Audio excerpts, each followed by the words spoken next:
let's take Tommy Douglas and it's strapping on to a time machine, and it's actually bring him all the way to the present.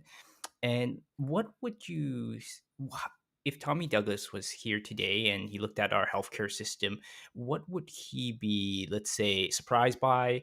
What would he be a little bit disappointed by? What would he be actually thrilled by? Like, what's your perspective? Conjuring up Tommy Douglas, of course. I mean, of course, we unfortunately do not have a time machine, right? But what would you say, Craig? Yeah, well, I'm in danger of basically explaining to you what my views are rather than Tommy Douglas's views. I channel him into the present and the future, but I'll try to be as honest as I can about this and think about it from his perspective rather than my perspective. I think it's fair to say he would be extremely disappointed about two things. Number one, he would be awfully disappointed about the fact that there has been no expansion of universal health coverage since the 1960s. Basically, we stopped at physician services.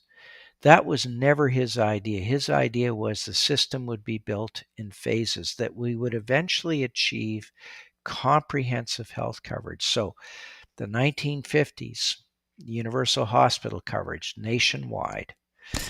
Then the late 1960s, universal medical care coverage nationwide. And then the next step, from his perspective, would have been prescription drugs, then home based care, uh, and then long term, institutional long term care. All of this he wanted put within a comprehensive system.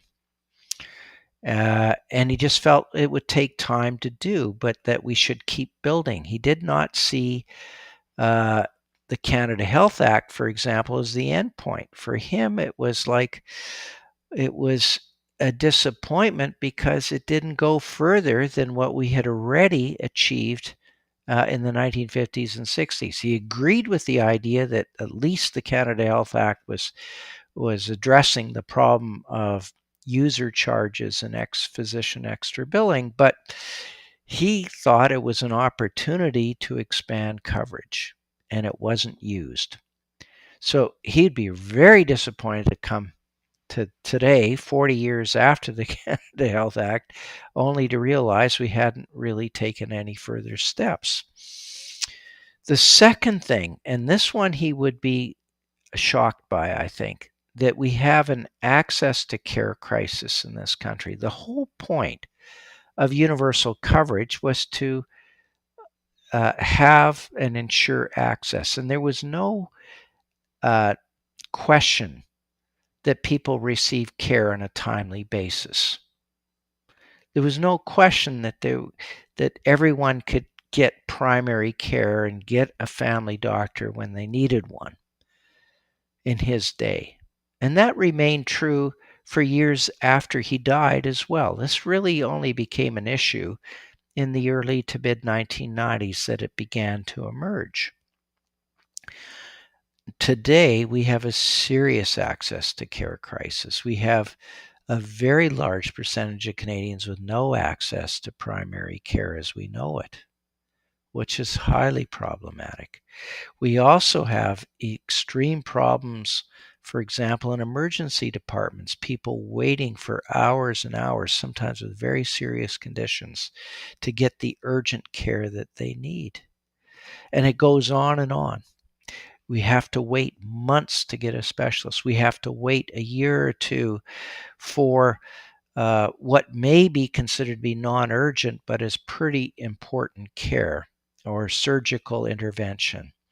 We have to wait to get a referral to a specialist, sometimes for just an inordinate amount of time. Just think about the wait times for to see a psychiatrist.